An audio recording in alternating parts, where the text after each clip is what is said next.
Big up, Wagwan, we are deal with Y pre where you depan up top blessings, you don't know. Just a quick short video because I really want to talk about what took place on Tuesday in that first leg of the Champions League semi-finals this year. We went away to Real Madrid at the Bernabeu and the game ended 1-1. So I think that was a very interesting game. There was an instant match reaction with a few of my thoughts. Actually, it might have been a lot of my thoughts because it was a very emotional game based on how the proceedings of the game went. So I might have had a little mini rant in there. I was probably talking really quickly and yo, nah, like it was intense. But now I've had a couple days to think and digest this performance from both Manchester City and Real Madrid, and I've had the pleasure of speaking with other City fans on their thoughts about the game. So I think I have a broader understanding of what both teams' game plans were and what I should really be expecting in the second leg of the Champions League semi-final at home, hosting Real Madrid this time.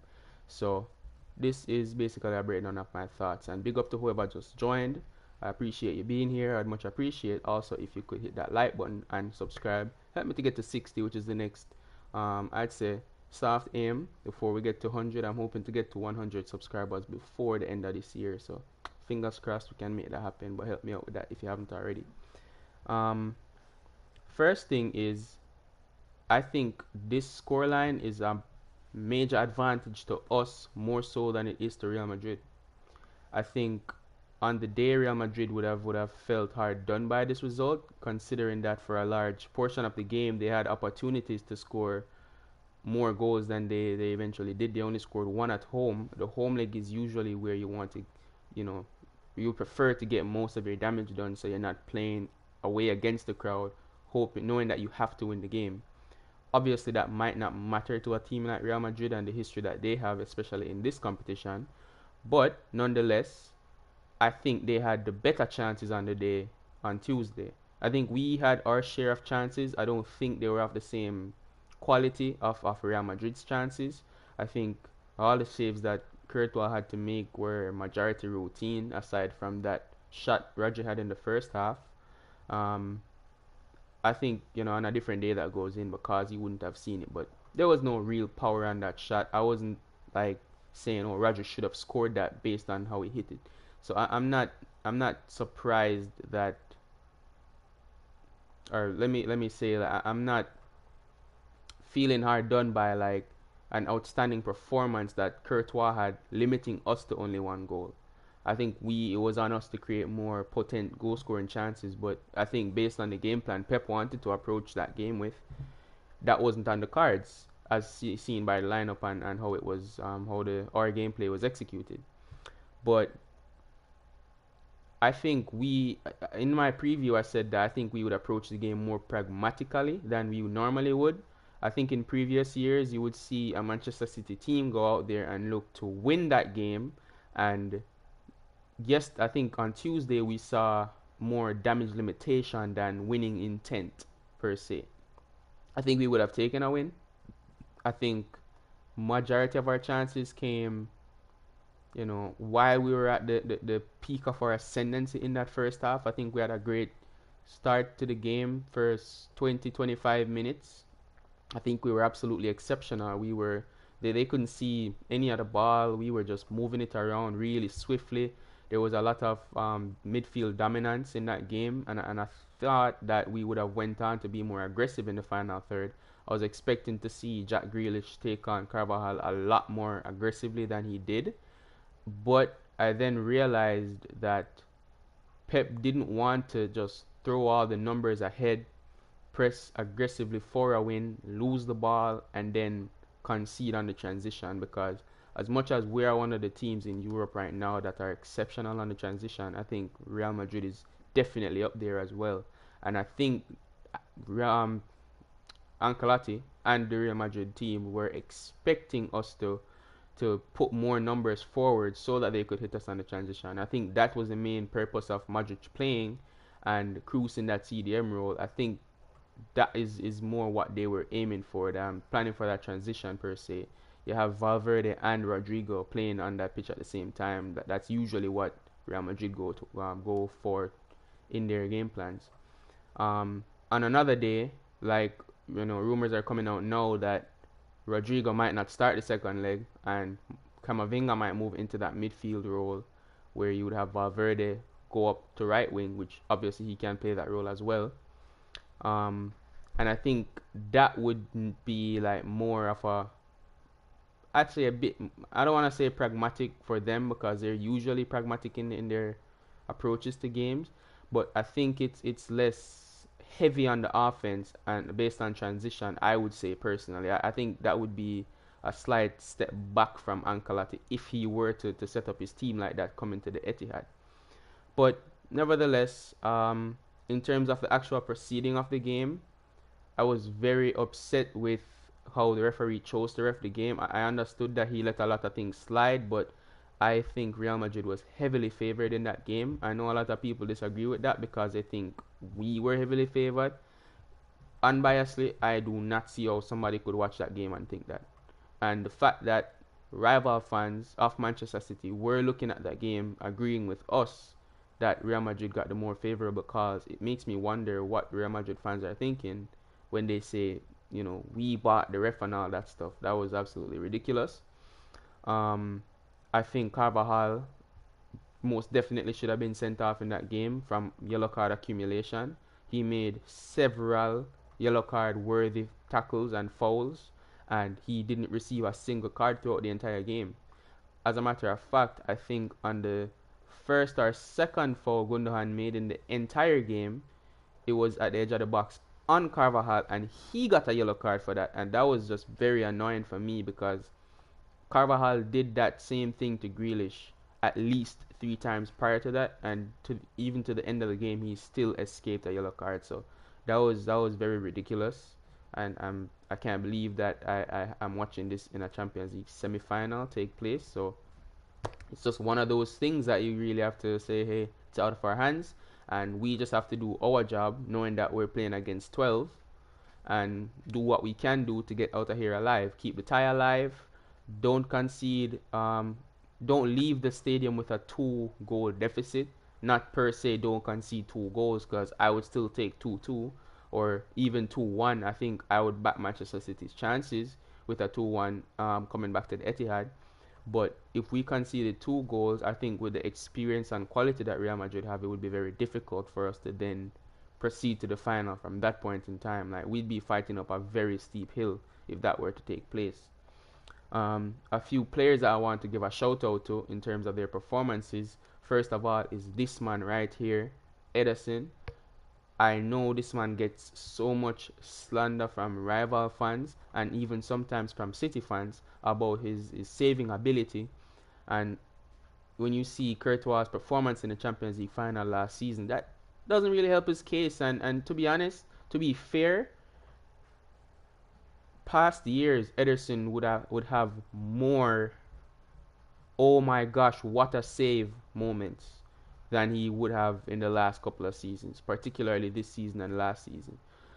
But if people are going to criticize him for when a goal is scored that he should have saved, like me in that Champions League semi-final, I do think that Ederson should have made a save on at least one of Rodrigo's goals close to the end of the game, particularly the header. I don't think I know Rodrigo was fairly close to him, but he didn't move and the ball was basically next to him. And I think Ederson this season would save that. So I still stand on the fact that I do believe he should have saved that shot. But that's neither here nor there. If you are going to criticize him on his mishaps in the net, you have to have that same level of energy when you're praising him for making game saving saves. So I think he really kept us in that game on Tuesday. There were 2 shots in particular that, rival fans, if they were looking at him, or Ederson haters within the fan base, if they were looking at him before the shot is taken, just looking at the position of the attacker and the trajectory they would expect the ball to go on Ederson's position, and they would be saying, oh, this is scoring. But he pulls off the save, and they are brilliant saves. you should give him respect for that. Because if he then doesn't, they would be the first ones to come up and be like, I knew it, he's done, he's not good enough. But when he does pull off the save, everyone's quiet and they're, oh, he should be saving that anyway. No, he should. Well, he should be, yes, because he's a good keeper and he proved that. So I think he definitely deserves respect for that. Benzema, I don't have to tell you guys how many brilliant goals he scored for Real Madrid. Just go back to even last season, and you can see the quality that he put on display in his Ballon d'Or winning season. He even scored a lot of headers in that campaign as well. And that header that he took against Ederson, to be honest, I was looking at it, I was thinking, oh, Benzema is gonna bag this because the quality that he has, you would definitely expect him to put it on target, and they were in the ascendancy at that time heavily. They created a string of goal scoring chances that genuinely could have gone in the back of the net, and this was like one of the pinnacle of those chances. I think it was Bernardo Silva who made a foul at the edge of the box on Camavinga, in which he did get a yellow card for, and they made that free kick play and they put it into the box. Benzema was at the back post and he headed it.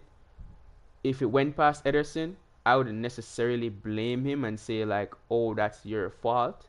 But at the same time, I do think he was in a good position to make the save.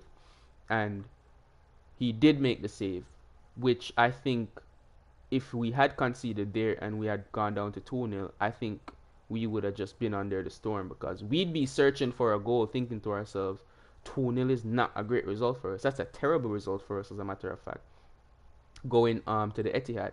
Because Real Madrid, we know that they're one of the best teams defensively in Europe, and we would have to spend the whole day breaking them down at home, them knowing that they don't need to score another goal. But at the same time, it's a pipe dream thinking you're going to shut out Real Madrid. I mean, let me not say a pipe dream, but it's it's a hard ask to say you're going to shut out Real Madrid even if you're playing at home because of the heritage they have in the competition.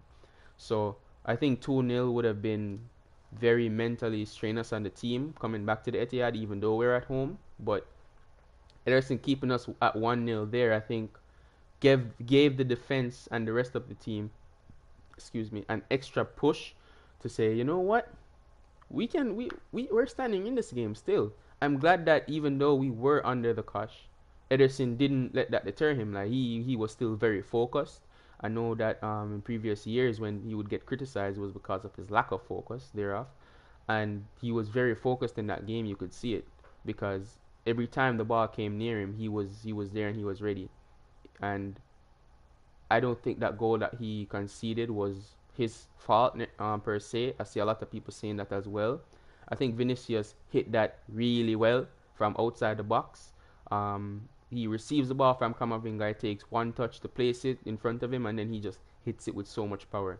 Firstly, you wouldn't even I wouldn't put money on him shooting there because I didn't expect him to shoot the ball there. I thought he would like cross it into the box or something, but he just hit it and it was a very venomous shot.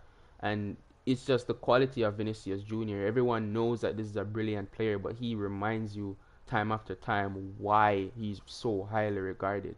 And these last few seasons he's had have been brilliant. So he's one of those players that I would say he's world class, close to that Benzema level, to where you have to give both of them that same level of respect when you're playing against Real Madrid. So, and I did say that majority of Real Madrid's chances would come birthing from Vinicius. So, props to me for that. I got that right at least. But I don't think Ederson is to blame for that because I think he reacted to it well, given that it was an unexpected shot, in my opinion at least. And if he was any more closer to that side, even a step over, then the entire left side would have been free. And if he then shoots in that corner and it scores, it would be absolutely worse. Because then you would have genuine reason to say his positioning was so bad. Because why are you all the way over to the right and the entire left side of the goal is gaping with the quality Vinicius has and the fact that Rodrigo and Benzema were over to that right hand side.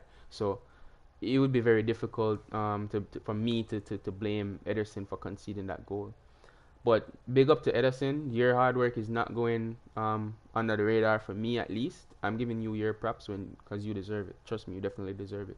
And I also said in previous years when people would be blaming Edison for, failing to make a save or letting us down in the Champions League in previous years, that if we do go on to win the Champions League and he's still at the club, he's going to have a massive part to play in that. And I don't mean from a distribution perspective. I mean he's going to make one or two very important saves that we look back at after the final and we say, you know what? This was his massive part. I don't know if it's going to be in the final or the semi-final, but this was his massive part that kept us in the Champions League and kept us on the journey. So big up to Edison every time, every single time, my guy. Another player, Rodri, I think for the entire game, he was our best midfielder in terms of his presence in the midfield. I think Gundogan didn't have his best game, and Stones was more deeper per se than in the midfield for that time when Real Madrid was in the ascendancy. So I think Rodri keeping that combative force in the midfield was very important for us, and I think that also limited the amount of chances that Real Madrid could create against us. So I want to big up Rodri for his performance as well. He was colossal as usual, like he's ever present and ever reliable as well. So definitely big up to Rodri for his massive performance in the midfield. I think Diaz and Stones as well. I absolutely love that partnership. If you go back to the season in 20/21 when we went to the Champions League final, this was the centre back partnership that brought us all the way to that and to winning the league in that same season. And if you actually think back, it was, I think, Leicester in the league was like game 3 in the season. We lost 5-2. That was right before we bought Ruben Diaz. We brought him in, and the moment they made that partnership, it was just smooth sailing from there. We did not concede more than one goal for the entire rest of the season, I think. So that was absolutely amazing partnership from both of them. And the fact that we could see both of them helping each other out in the defense again on Tuesday, I think that was really good, and that helped us out massively. I think Ruben Diaz and the blocks that he made in the game, as well as the interceptions, those were absolutely crucial. I remember, I think Vinicius put a ball across the face of the goal. Ederson was beaten by that because the pace that was on it and the fact that it went all the way through, nobody nicked or intercepted it. Ederson was not going to get that in front of Benzema. He dived, he didn't reach the ball, and it was going over to Benzema, who was at the back post ready to tap it in. And I've actually seen Real Madrid score that very same goal before. So like my heart was up here, like, yo, we really are gonna concede this right now. Like this is about to be 2-0. Or I think I'm not sure if that was the would have been the first or the second goal for them, but Ruben Diaz just out of nowhere is just there, and he gets the block in, he steals the ball and he clears it, and I was just like, you remind me so much of Diaz. You remind me so much of Vincent Kompany, in the sense that when Vincent Kompany was on the pitch and we were in a game, even if we lost the game or were losing the game, just seeing Kompany in that back line, I'm sitting there and I just feel so safe. Like that's the aura that Kompany had on City fans. Like he makes you feel so safe in the sense that any major what would I say? Any major chance, for lack of a better word, any major chance that opposition would possibly create, he would be there to snuff it out like as soon as possible. And you would often see teams attack the other side and the right side where Kompany is, because he's that guy. He has that aura. He like call them man the bad man defender. Like you know want take Kompany side because him I go broke you up.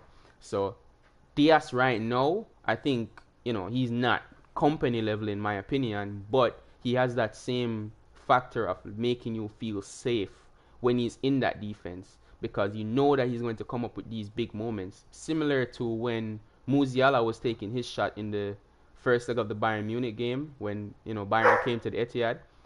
Musiala had a shot that if he had scored that, in which Ederson was going the wrong way, he opened up his body like he was going to put it far post, and then he shot it straight down to the near post. And Ederson already took a step to the left, so his entire right side would have been open. He was not getting back to that. And Diaz made the very, very crucial block that kept the game to 0-0, in which we ended up scoring just before halftime. That shot was like 25 or so minutes into the first half. So if that scored, we were looking at a completely different Bayern Munich tie in general. So ever present Diaz, like the moment he's come back from his injury this season, I think that's coupled with the charges that we got accused of. That's where our season took a massive upturn, and I don't think it's a coincidence that Ruben Diaz came back fit into the team. He's our leader from the back, and he's definitely proven it game after game. So massive, massive big up to Ruben Diaz, and similarly big up to John Stones, who they just form an absolute gem of a partnership. Whether he's playing in centre back or he's playing slightly ahead in that midfield role, they just work so well off of each other. And the last player I want to definitely give a shout out to for his performance was Kyle Walker. Fun fact, he was not dribbled past at the Bernabeu on Tuesday. He was not. Yes, Vinicius scored, but he shot from outside the box. And I think when he squared up to Kyle Walker, he just drifted inside. So Walker was, I think, next to him when he shot, or maybe a step off of him when he shot, but that's not considered dribbling past him. And trust me, Vinicius tried to dribble past Kyle Walker. He just wasn't happening.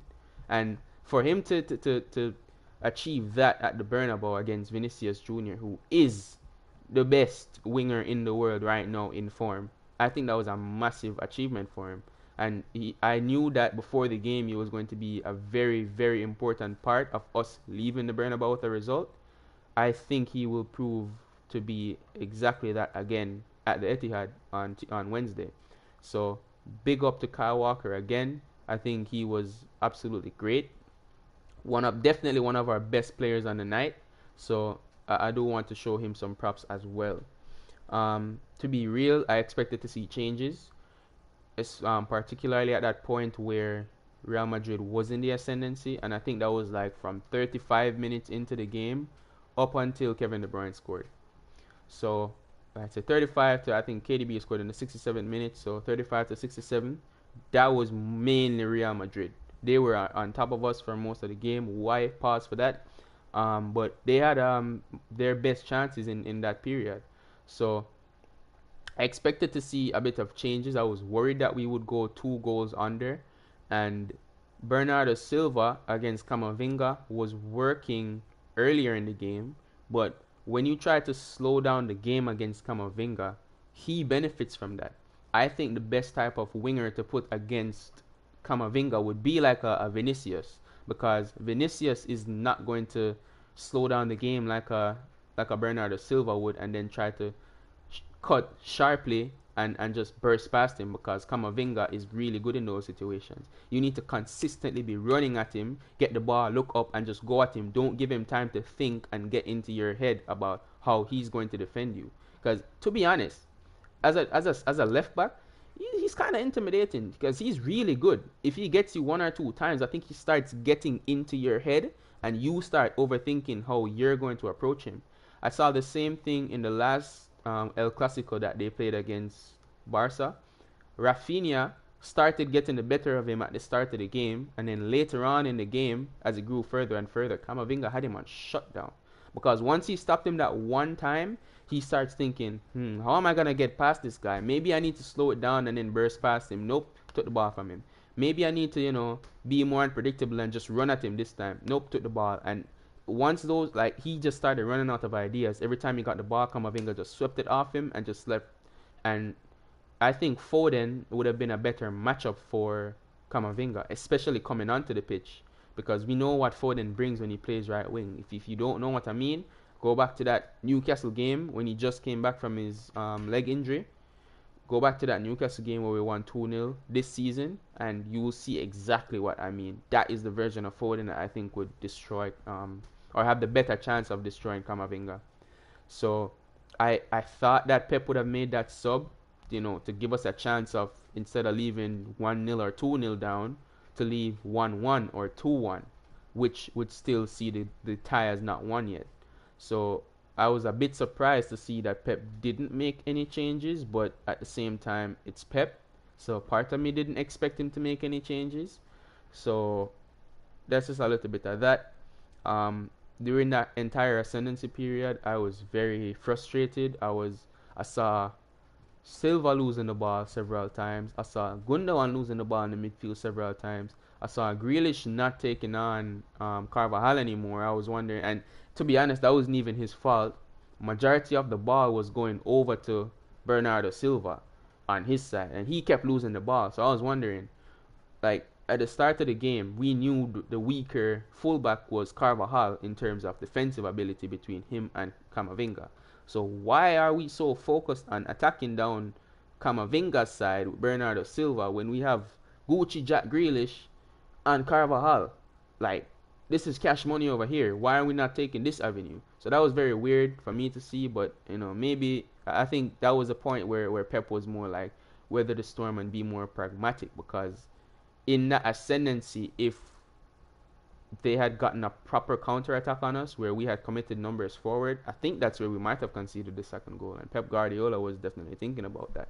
So I was just there, but at the time I was just like vexed, like hella vexed. Like, yo, what are we doing? Pep, it's not working. Make some substitutions, change something, approach the game at least a little bit differently. But KDB just, I'd say, relieved a lot of my frustration with that shot that he took. Brilliant shot. Gundogan laid it off right in front of him, and he took it very, very well. I was so happy when I saw that go in, because I thought this is our stake in this match, that we are not leaving here with nothing. And that's when I knew we were leaving this game with at least a draw. And I was very happy that we could get it while Real Madrid were in the ascendancy, because I thought that bred a bit of belief back into the team. Let me get to those comments. Leah, I think I think Boomy might have done something in the kitchen. You're kidding. Let me get to those comments.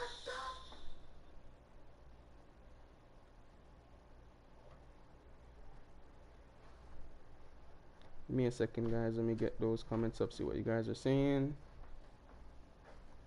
I was annoyed no subs during the game. Bernardo didn't play good and should have been sub. A big up to Phil Foden. I appreciate you being here. And thank you for the comments. But I completely agree with you. I thought at that point in time where he was like clearly not having his best of games, I thought Pep was not right for like keeping him in the fire like that, because if he went on to concede 2 goals, 3 goals from the volume of chances they were creating, everyone would look at Bernardo and say, "Oh, why are you losing the ball this much?" Even from that goal that Real Madrid scored, I think he lost the ball to Camavinga, and then Camavinga countered with Modric, I think. Like he played his little 1-2 and he got past him and went straight up that left hand side. So I think people would have then, after the game, be looking back at Bernardo and said, he dropped a stinker and that is why we didn't win the game, or that's why we lost so bad. So I thought Pep would have just, rolled the dice and give Phil Foden a chance to affect the game. But based on the start that we had, that kind of told me that Pep might not be making any subs, because we know how Pep is. When we have the ability to play like that in a game, and it seems like everything is working, I don't think he's very inclined to then change it, because I think at that point in the first 20-25 minutes, that was what Pep wanted in terms of control of the game. So the fact that we were playing like that in a specific period, he was not gonna go change it. That was exactly what he wanted to see. For the sake of the final, I think, like the Champions League final that is, I think we need a better performance in the second leg than the result. That might be a hot take. I know a lot of people are saying, it's Real Madrid. We just need to win the game and get to the final, and then, we have the beating of either AC Milan or Inter Milan. I think that a better performance and result, because if we get 1-0 but we played them off the park, I think that is what would really push us to win the final. versus if we scrape past them and say we get like a late penalty or something after it's very similar to this where they created the better chances and then we scored a late penalty, Haaland runs around the stadium and then, we get to the final. I don't think that helps us as much as if we, basically put on a performance like last season when they came to the Etihad. I think if we can have that level of performance again against them, that will really give us the push that we need and the belief in both the team on the pitch as well as the fans in the stadium and at home watching the team, knowing that we can go on to win this competition. Look what we just did in our home stadium against the Real Madrid. Like, you have to put some respect on the team for putting on that level of performance, and the belief from that is exactly what we need to go on and win the Champions League. I think we will do a good performance, especially at home. Exactly. And to be honest with you, we all know our home record. For those who might not know, I think in the Champions League it is 25 games unbeaten at home. And that spans back to the 2018-2019 season. So it's been roughly 4 years, like around 4 years since we last lost a home game. And that was a group stage game against Lyon. And it was one of those games where we had already qualified out of the group, but we're still obligated to play one of these games. So like game week 5, game week 6, where we probably, I don't remember, but we probably rotated the team or something, and we ended up losing the game, in which it didn't hurt us in any way moving on from that. So, or like Etihad is a fortress, and I think it's respected as a fortress. I don't think Real Madrid enjoyed coming to the Etihad last season, to be honest. I think they would have been very disappointed with their performance, but at the same time, happy that they got to score 3 goals from, I think, one penalty or two. I think they had 2 penalties in that game actually, and then one open play goal, one moment of brilliance from Benzema.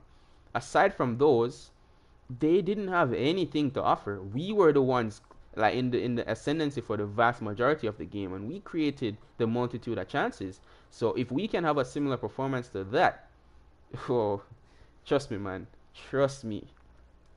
I think we're cooking. I think we're cooking if we get to the final after such a similar performance as we did in the Etihad last season. I think we get to the final, and whether it's Inter Milan or AC Milan, we blitz them in the first half, like 1 or 2 goals, and then it's just control and dominance after that. That's what I would expect to see if that does happen.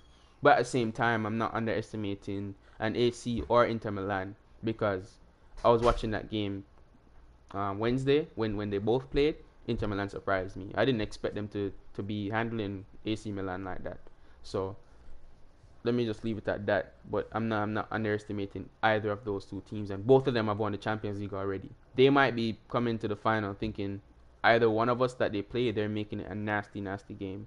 So that might be something to look at for the future preview. Speaking of which, for everybody who's here, please do me a favor and like the stream. I'd much appreciate if you guys could also subscribe and help me to get to 60 subscribers, which I think we're 7 away from that. And next big goal is 100, which I hope to get by the end of the year. So fingers crossed on that, hoping it happens. I thought AC Milan would win. I guess they need Leao. I went into that game, like watching that game, thinking, yeah, AC Milan is going to win this 2-1 or something, because both of these teams know each other. And both of them are technically playing at home, even though on the day AC Milan was a home team. But that is all the more reason for me to expect AC Milan to at least do better than they did. I don't think they had much good chances in the game. And I think the 1 or 2 good chances that they did have, they failed to take them. But Inter, on the other hand, they created so much better chances than Milan did. I was very shocked.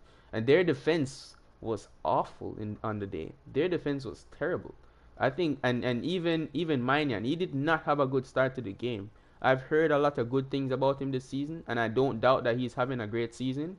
But that first half, he was getting peppered. And even the second goal that Inter scored, I think he should be saving that, to be honest with you. If that was Ederson, oh my, the hate that he would get Maignan should be saving that. The ball went right towards him and he dived out of the way and then it went like past his arm or something. That's poor. That is definitely so poor.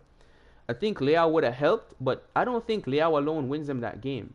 Maybe gets them a goal or two, or well, not two, but maybe gets them a goal from the transition and other better chances that maybe they take one or two from. But it's a complete dynamic if you add Leao in the team.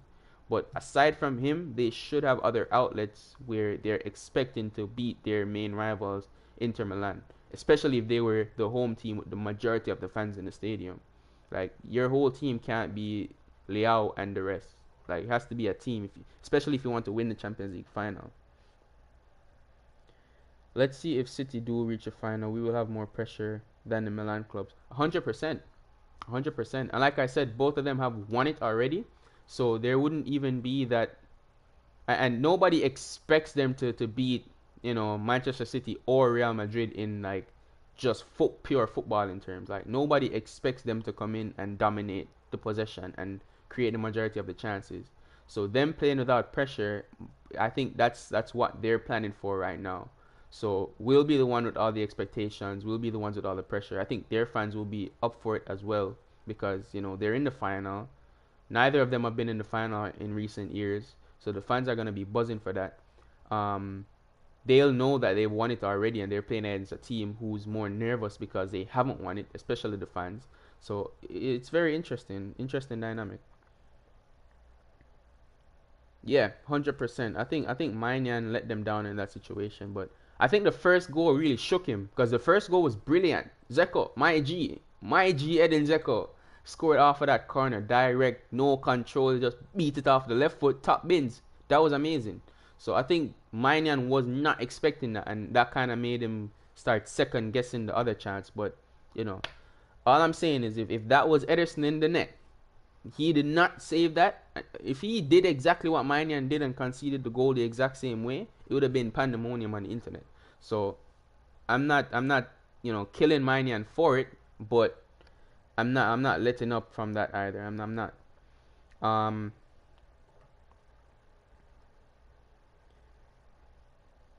let's see. Is there anything else? So in terms of the majority of the game, that's not what I was expecting. I expected us to be more pragmatic, and in the chances where we won back the ball from Real, I expected us to break so much faster. But looking back at it now, if we did, it could have been a basketball game where it's like we attack, then you attack, then we attack, then you attack, and I'm not sure Pep wanted to do that at the Bernabeu because at that point Real Madrid would have had a much bigger advantage than we do. But I did expect at least one or two of those moments where they commit so many numbers forward, us to just string some passes together, even if it's the minimal numbers we're committing forward. Get the ball to KDB, get Haaland to make a run, and then try to get something out of it. Especially in the second half, I was really shocked that we didn't try exploring that option more. But I'm not saying change up your tactics, Pep, because you're the boss, big ball guy, you know best. So I'm not too mad at that. But I do think that this result, 1-1 at the Bernabeu, is a better result than 4-3 at the Etihad last season. Because then we're going into the Bernabeu against a team who 100% believes that they can win from a one-goal deficit at their home ground. But now in this season, we're going back to our home ground where we fully believe that we can beat Real Madrid in one game. Because this 1-1 result, what it does for me, that doesn't exist anymore. That game on Tuesday, it doesn't exist.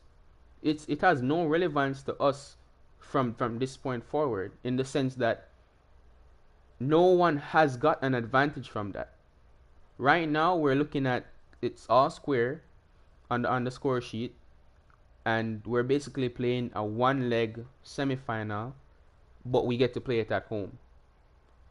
Some would say that's not exactly fair on the away team because the majority of the fans, but that's why it's in our hands. This is why this is the prime position for us to go on and make a bid for the final. We played Real Madrid last season. We lost to them. We beat them and then we lost to them. And we were winning the game up until the 88th minute when they subbed on Rodrigo. And then he comes down, bang, bang, and it's extra time. Just like that. Excuse me. So the team will have that in mind that, you know what? We weren't fully focused last year. I'm expecting Ruben Diaz especially because he's the one who keeps the focus in the back line. Him and Rodri. Both of them have that job now in this second leg to keep the team focused, locked in. Like, we're right here. We're not letting a second of this game go for granted. Because the moment you start sleeping, that is when Ancelotti's eyebrow raises. That is when Real Madrid wake up and they're like, you're disrespecting us. How are you sleeping in front of a giant? Like, we're here with all our history. You know what we've done. You've seen what we did to PSG, to Chelsea, and now we're at your ground and you're easing up, you're letting up. This is not what you do. This is not what you do against Real Madrid, and that's how you anger them, and that's why we lost last season. So now this season, we showed them all the respect at their ground, and it's now for us to, yes, respect them again at the Etihad, but on top of that, we need to actually go out there and show them that they should be worrying us. They should be fearing coming at the Etihad again. Because if you look back, in 2020 when we beat them home and away. So yes, it's not impossible to win at the Bernabeu. We did it. And we beat them at home. I think the home leg was the second leg, yeah? The home leg was the second leg. And Varane had a terrible performance. I think Ramos also got a red card in that game. And we move on to last season. They come to the Etihad again. We played them off the park in terms of chances. We should have scored like 7. To be honest, like, no disrespect to Real Madrid, we wasted so many chances, but we had chances to score more and, you know, give ourselves a much bigger lead than a 1-goal lead in the first leg last season. And now we have the opportunity, all square, to play a 1-leg semi-final at home against them. We have to be taking this. If we let this slip again, people are going to clown us and saying this is why you don't win the Champions League, because in these big moments you can't do it. And how would we even disagree with that? These are the big moments that we shut up all the rival fans and let them know, you know what, we can do this. We can get up for the big nights. On Tuesday, that was a very big night. KDB stood up, you know, on top of the table, and he took the ball up and said, you know what, I'm going to be that guy for us. I'm going to do it. I think on Wednesday it will be Haaland. I think from the disrespect Haaland is getting from the game on Tuesday, in which, quickly on Haaland, he did not have his best game on Tuesday. He did not. I don't think that was his fault either. In the first half, we created a fair amount of chances for him to impose himself on the game. I don't think he took his shots incredibly well, and the one I thought he would have scored, Alaba made a brilliant block. So, you know, there is a little bit of Haaland didn't play well. He was not at his best. But the level of disrespect I'm seeing on the internet since that game, I think now Haaland is going to come into the second leg with a vengeance, and he's going to be like, I'm at home. All these guys in the crowd are my guys. They're my people, and they're looking to see me score today. And these are the moments that I live for. Somebody better call him on Wednesday, because, you know, he said that Champions League ringtone is his the Champions League anthem is his ringtone. Somebody better call him before the game. Like, as soon as he wakes up, just call him. So you'll be like, you know what? It's Champions League day today. I better get on it. And he's going to get locked in, and he's going to come on with a brilliant performance. And people are going to remember, never count this guy out. He's a monster. What's your opinion on Ederson? A lot of City fans hate him on Twitter, I see. So at the start of the video, he's the first player I made sure to big up, because he had a massive performance in the game on Tuesday.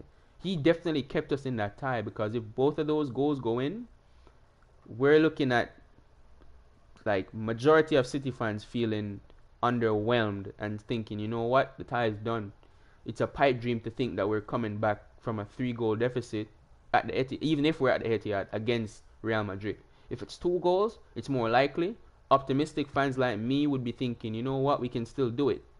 Even though you're expecting, you know, Real Madrid to score at least 1, but you should at least be able to put it to 3-1 and in extra time get something out of it like they did, because that's what it took for them to beat us last season. It was a home leg, and they turned up at home. So I think at 2-0 more fans would be confident, but not, crazy confident. But Ederson kept us in the game at that point with both of his saves. And quickly, even on that second save, just on the weekend, I watched West Ham versus United. And Benrahma kicked the ball. It was rolling so slowly. And De Gea goes over to make the save, and it just right off his hand rolls into the back of the net. And everyone was like, how did you manage to concede that goal? That is mad. Um, that strong wrist from Ederson. Don't make it fool you.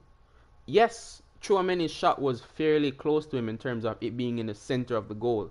But if he doesn't get a strong wrist behind that, I don't see. I've seen a lot of times where a shot like that is coming towards the goalkeeper and he gets a hand to it and it just still bounces off and goes into the top bin. Not with Ederson, because he gets two strong wrists behind that and he pushes it out of the way, out of danger, like not in my zone. That's the type of thing that we need right now. And Ederson's great performances have definitely been going under the radar for a lot of people. But that's not going to happen with me. Because I respect opposition like Real Madrid. I know how potent they are in front of goal, especially at home. So when they have chances like this, if you check it, 90% of the time they take their chances. Because Real Madrid is a team, I'd say probably the best team in the world at taking their moments. And that was a moment where Ederson stood up and stopped them. Two moments, as a matter of fact, where Ederson stopped them in their tracks and said, no, you got one goal, you're not getting any more. I'm done. I'm not conceding anything more today. So that was a brilliant, brilliant performance from Ederson for me. And his distribution, again, was amazing. He was great moving the ball out from the back. No errors from him. So that was a good performance from Ederson. Can't lie, Jack should have taken on his defender. That fullback is clumsy. And the fact that he already laid in a few heavy challenges on Carvajal, I'm wondering if Grealish was thinking about that, or if they spoke about that in the halftime talk. That Pep was thinking, you know what? Don't press up too offensively against him. Retain the ball a bit more because we're losing that midfield battle. So I want to focus more on ball retention. I don't think Grealish lost the ball a lot, but people might, mistakenly think that he did because Gundogan and Silva were. So it just looked like a mess in that entire midfield battle in terms of us holding on to the ball.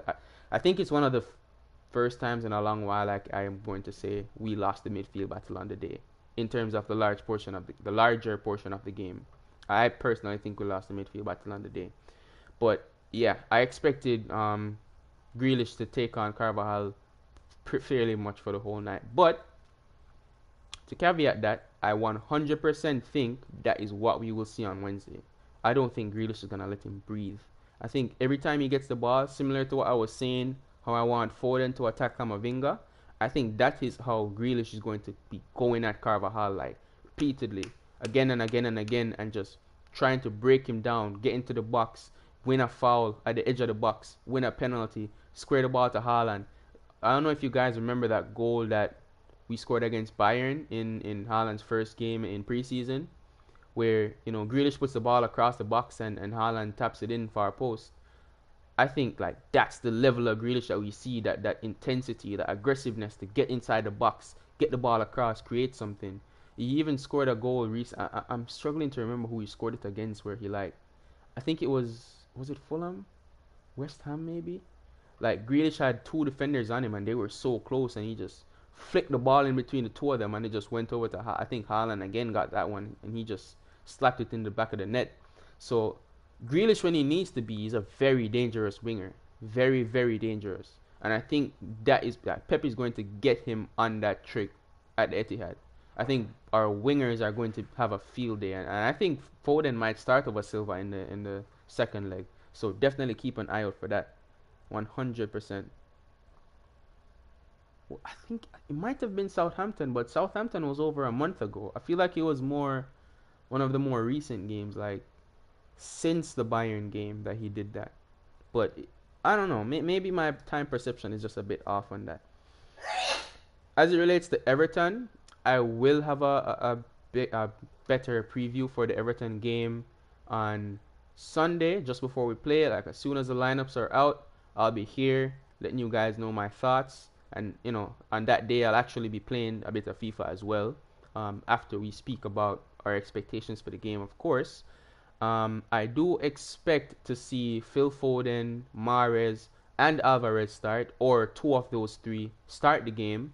And I hope to see players like, or actually, let me tell you what I think the lineup will be. Now, I'm gonna save the lineup for Sunday. You'll see the lineup on Sunday, but I do think two or three of Foden, Mahrez, and Alvarez will start the game. That's the only bit I'm giving you right now, and I'm expecting us to get the job done and then focus on Real Madrid. I think the aim will be more to get a early win or early lead to then make a bit of changes, because we should be looking at getting fairly a few of our players rested. I know that Pep claims to say that he doesn't play one game with the next game in mind. I don't know how true that necessarily is, but I do know that Real Madrid are going to throw their game against Getafe tomorrow, because they're not fighting for the league. They're not winning the league over Barcelona this season. They're going to rotate and put all their eggs in the Champions League. That's what I expect. So I do expect Pep to try to make some some rotation to start, and then get players off as soon as possible. The ones that we need to start but don't need to finish the whole 90 minutes. So that Everton preview will be as soon as the lineups are released. I should be getting ready to go live within the next 5 minutes, not even 5 minutes, within the next 2 minutes of the actual release of the lineup. So if you have time and want to check out that preview just before the game, definitely tune in for that. I need my star boy Foden back. I miss him. Trust me, bro. I 100% agree. And I think he will have a part to play in this Champions League run in the semis. I do think he gets on that pitch, either starting or subbing on in that game at home. I think Pep really wants to make the most of the fact that the second leg is at home, because that was the main catalyst for Real Madrid's comeback last season. So we have the opportunity to make our claim at home again. He knows of our home record. He knows of our home record this season, not only just in the Champions League in general. Because this season, I think we've scored, I think we passed 50 goals, or no, that Leeds game took it to 49 goals that we scored at the Etihad since 2023. So, yeah, 49 goals. Pep is looking at that thinking, we're prolific at home. We've won every single home game this year, or unbeaten, one of the two of them. I think it's win. Yeah, I think we've won every single home game this season at the Etihad. So he's looking at this record and he's thinking, I need to get the guys on the pitch to believe in this, because the fans are believing when they look at these type of stats. Why is the narrative that City was fearful and should be ashamed when Madrid is the team that failed to win at home? So rival fans have this tendency to want to put as much pressure on us as possible. So I don't know how you're looking at going to the Bernabeu first leg, drawing 1-1, and then taking Real Madrid to our home stadium where we have such a great record. Even in the Premier League, we've only lost one game this season, and that was against Brentford just before the World Cup. So, and at the time, we were worried about players trying to stay fit for the World Cup. So I'm not even looking at that game too much in isolation and saying we were terrible on the day.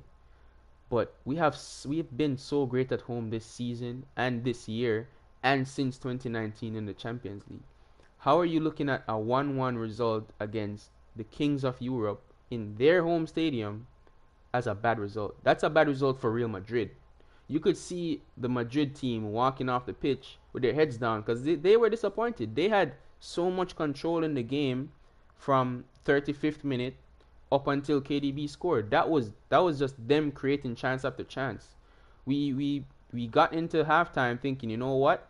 1-0, we'll take that. We'll leave the Bernabeu. Even 1-0, I think 1-0 is a good result for us, because I back us to score at least 2 goals at the Etihad. We scored 4 last season when we were missing chances for fun. This season, I don't think this version of Real Madrid is much better than last season's Real Madrid. But I think this version of Manchester City is much better than that version of Manchester City. Even in terms of scoring our chances and taking our moment standpoint. So with Haaland in this team and KDB on this level of form, Gundogan in his last home game scored 2 goals. He literally scored 2 goals, had a chance for a hat trick in the game. He was brilliant. And now we're coming back to home again on a big night. I don't think Pep even needs to say much to motivate these guys because they know what they need to do. And just as much as we City fans are the only ones that put the level of respect on the Etihad that it deserves, I think that's why they're thinking, you know what, City needed to win this first leg because they're scared of Real Madrid. They're not confident of going to their home stadium to play Real Madrid. But that doesn't mean that we aren't. We are, well, me personally, I'm very confident of playing Real Madrid at home. And if we don't beat them at home, we have ourselves to blame, to be honest with you. That's hoping that the referee doesn't do a madness and just, does what he did in the first leg, completely favor Real Madrid. But I do think that we'll get the job done. We have what it needs to get the job done. I don't know what the lineup should be. Both games are important coming up. Correct. The Real Madrid players felt sad or players felt content. I think the players were very proud of, that late goal that we had, and that goal spurred on the rest of the team to remember, we can keep this result at the end of the game. I think even like Real Madrid started attacking after that more. What's the word I'm looking for? I'd say more sloppily because they didn't take much care of the ball. Like they were just trying to be aggressive and I guess inspire us to take that same initiative and make it a basketball game. But what I think we did really well is even when we won the ball back in those situations, this is, last 20, 15 minutes of the game when, we're slowing things down. We're knocking the ball around them. We're taking things slow. We're passing back to Ederson. He's distributing the ball. He's playing out from the press. And we're back in that midfield area and we're just keeping things ticking. We aren't thinking, you know what? Let's go get a win. That's what we would do in previous seasons and then concede again. And it's like, oh my God, we had the chance to go level at home. But now we messed it up because we were greedy. We wanted more. So I think Pep and the team handled this game exceptionally well. And I'm very, very grateful. Big up KDB for that goal because that is a massive, massive goal. And I think it's going to be a very telling goal if we do go on to pass Real Madrid. Everyone is going to remember this and say, you know what? That's where you want us to tie KDB. Regardless of what he does in the second leg. I think if we pass Real Madrid, people are going to go back to this goal and say, you know what? This is where he kept us in it. Especially if we go ahead by a 1-goal margin. That's what I think. And regarding the lineup, I don't think Pep is going to make a massive number of changes going into the Everton game.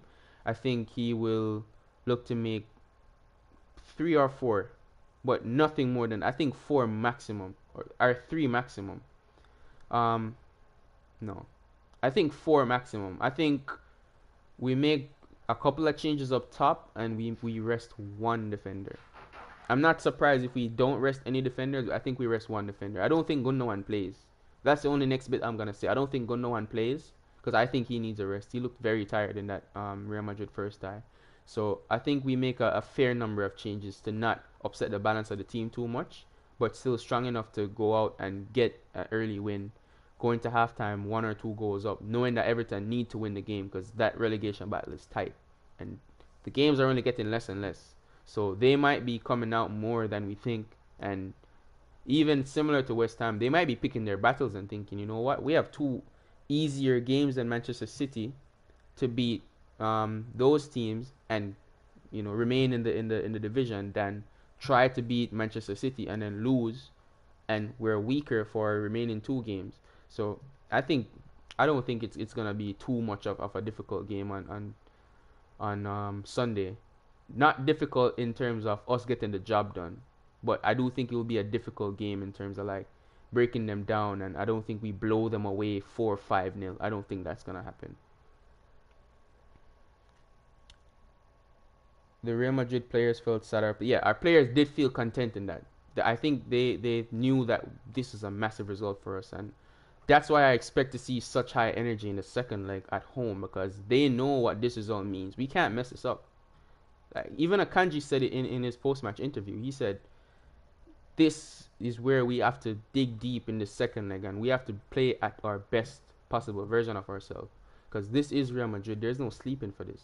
So I really hope the team does get the job done for us. I do think they kind of let us down last season, to be honest. In the last 2 minutes, because we did not have to concede two goals back to back like that, and then go into extra time. We were panicking. It was all over the gaff. I think we could have done better in that second leg, but it's experience now. We have to learn from it. What do you think is the reason for our great record at home, even though people say Fortress Etihad isn't Anfield? So a lot of people will say they don't fear coming to the Etihad, but at the end of the day, if you watch, so one thing I started doing is I watch rival watch-alongs, right? And even after the game passes, I like to go back and see what they were thinking ahead of coming to the Etihad and during the game, because even Man United, they were very happy coming to the Etihad last year, this season, at the start of the season. They were very happy, like, oh, we're gonna beat you this time. Our record there isn't great, but we're gonna come beat you guys, and our team is on form, and Rashford this and Casemiro that and all of that. And then they got 6-3. It was 6-1 at one point.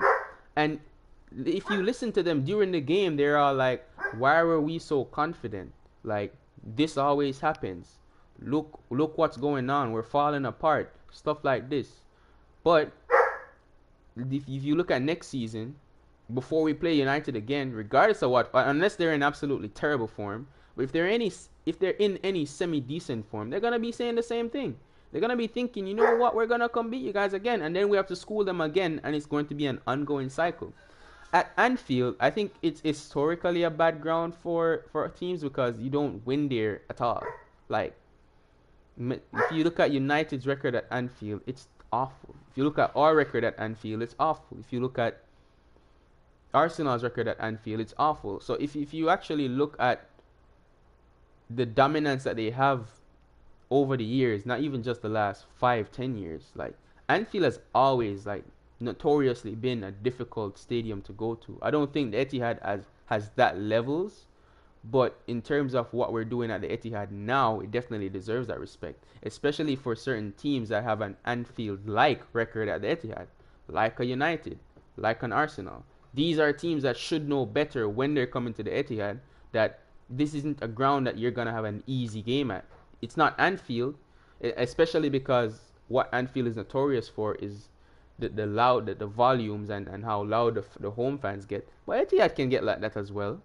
I think against Arsenal, the Etihad was bouncing. I was watching on TV, but that was so, I heard every single chant they were singing. I was singing along because it was so vibrant. You could see in the stands. KDB scored in the 6th minute and the whole place erupted. It's not Anfield, you're right, but it's Etihad, and it deserves respect. And I think over time, when it's too late after the fact, like maybe 2-3 years from now, they're eventually gonna see that, you know what, Etihad isn't a nice place, man. Like, this support, the fans are crazy. They might not be like outrageous and as disrespectful as other fans might be, throwing stuff at people and making it a hazardous place physically, but in terms of like passionate support in our own unique way, I think it's amazing atmosphere on most days, especially the big games. So they're gonna see it eventually. I'm not worried about that. I'm not worried. But yeah, that's basically all I had to speak about in regards to the first leg of the Champions League semi-final. So definitely tune in for the Everton preview because I didn't want to touch too much on Everton today. I want to save most of that for Sunday before the game. And, even if you can't stay by for the whole thing, I usually watch City Extras watch along, so I know a lot of people might be over there as well. But if you see me live, you can stop by, say hi, and, leave me a like. And I will join you guys over there as soon as the game actually kicks off. But as it relates to the build-up and as soon as the lineups are released, I'll be over here, I'll be doing my thing, and I'll be sharing my thoughts that I'll be gathering from now up until Sunday on what I think the key points of that game will be. I want to talk about where I think we're going to get the game won, who are the key players that are going to be doing it for us, who are the players that are going to start, but we do need to look at getting them off the pitch as soon as possible, who are the players that are going to be coming in and making a claim for, getting game time later on in the season in terms of the Champions League second leg, the rest of the Premier League season, and even the FA Cup semi-final. Like if they're gonna have that big of a role to play for us the rest of the season. So there's a lot to come. Trust me, there's a lot to come. And at the end of the season, also, after all the trouble talk is done, we're looking back at our trophies and we're very happy about what we have. And the focus is more on planning for next season. I do have a video coming up on this man here, Calvin Phillips, on why I think he deserves another year. I know a lot of fans might not agree with that for various reasons, and definitely feel free to let me know your opinion on that, because I love to hear what you guys think, whether you agree with me or not, whether I agree with you or not. But I personally think he deserves one more year. And I'm not going to get too much into the reasons right now, but I have a fair few reasons with examples and time references to previous Manchester City players and periods onto why he deserves another year to prove himself that he can definitely be a big help to us and what we want to achieve in the future. So I'm going to set a date and time on it closer to the fact, but it's definitely coming after the season because I don't want to deviate too much from what we're chasing down right now. A treble would be absolutely historic. I think we can do it. I think we will do it. And the games are so close back to back to back with each other. So I don't want to take, too much time away from us leading this treble charge. We need to be full focused on everything that's going on. But I do want to speak on Calvin Phillips because I think he deserves it. Also, I think regarding the rest of the season, we have Real Madrid on Wednesday. After we beat them, for me, it's full focus on the Premier League, 100%. I don't care about Champions League again. I don't care about FA Cup again, and that's whether we win or lose against Real Madrid on Wednesday. Not today, on Sunday against Everton. That's obviously the next game up. We cannot look too far ahead past this, like Arsenal would have done against West Ham and Southampton when they dropped points.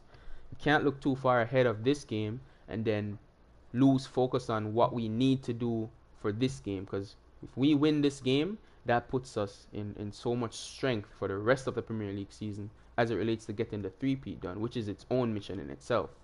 But after we get this done and we put all our focus on the Champions League and we get that game behind us as well, it is full focus on the league because it's just league games back to back until the end of the season. And after that, we'll have a whole nother week to worry about FA Cup final. So we'll take that when it comes down to it. But after this Real Madrid game, it's 100% full laser focus on the Premier League and getting this three-peat won. I don't know with Phillips, wouldn't mind a Rice swap deal. No problem. We can have that conversation. We can definitely have that conversation. And since you're letting me know your thoughts on Phillips now, I hope to see you on that Phillips stream as well, because I want to hear the different perspectives that you guys have in relation to my points. Because I think my points are very valid, or at least valid of consideration from all our fans. So I'd love to hear what you think based on my reasonings. It's not just me saying, keep Phillips because he's Calvin Phillips. I do have genuine reasons on why I think he deserves another year. So definitely tune in for that and let me know what you guys think on my points that I have to make when that time comes. I like this season dates: Premier League, then 1 week off, then FA Cup final, then 1 week off, then UCL final if we reach it. 100%. And I think that sets it up perfectly for if we do get to the final, we can win the treble. Because if we get past Real Madrid on a win, I'm saying it right now, it's in our hands to throw away. Because if we beat Everton and say Arsenal beat Brighton soon after, we're looking at, that would be 3 games remaining in the Premier League. Win 2 of those games and you win the league. If you told me that at the start of the season, I'm taking that every single day and twice on a Sunday.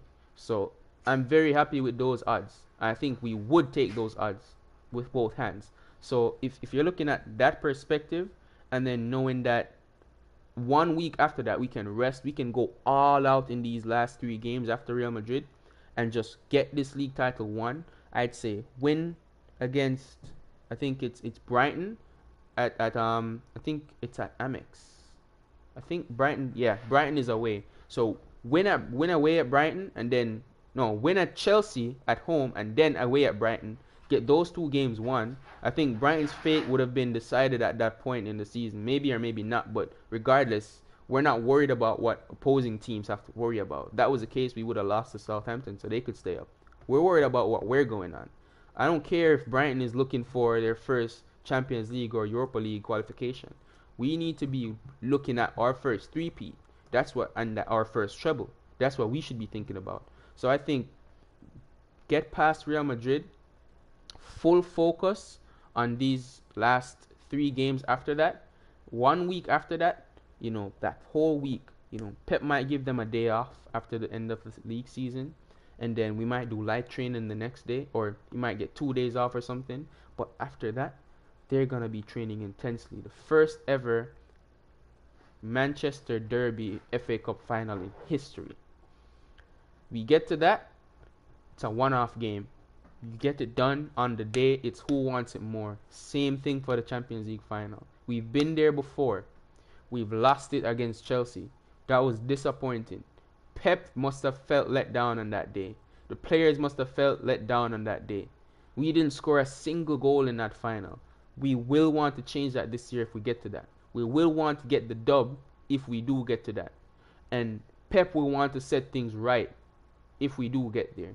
And I think they would feel gutted if they couldn't give the fans a trophy after getting to the final twice in the space of 3 years.